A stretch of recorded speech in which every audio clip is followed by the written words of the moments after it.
So this is maybe my last video in the F4U-4 performance comparison series, and I want to give a big thank you to Katwerfer.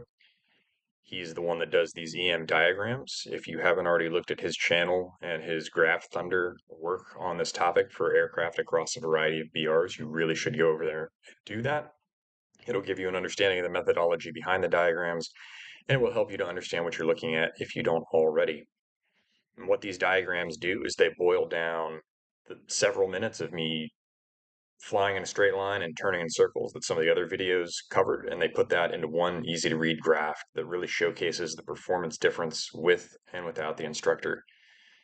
And notably here, the big takeaway is that the performance, the characteristic or the character of the Corsair really changes completely with the instructor limits, because what you're seeing here is an aircraft that pulls much harder at low speed, much harder at high speed, is fully competitive with things like BF-109 G2s and Yak-3s at its own BR without the instructor limits. But as soon as the instructor steps in, you lose a tremendous amount of high speed capability as well as low speed rate and turn radius.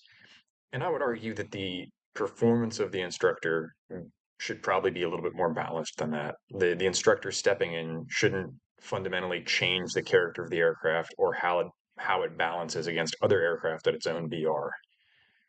That being said, this may be part of the reason that if you pop over the sim, the F4U-4 is at a substantially higher BR because some of those instructor limits go away.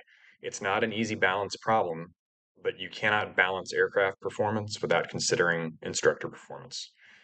So hopefully you got something out of this, you took something away from it, and maybe it'll change how you try the Corsair, and maybe you'll try it with real controls or in sim. But anyway, thank you again to Katwerfer, and shoot straight.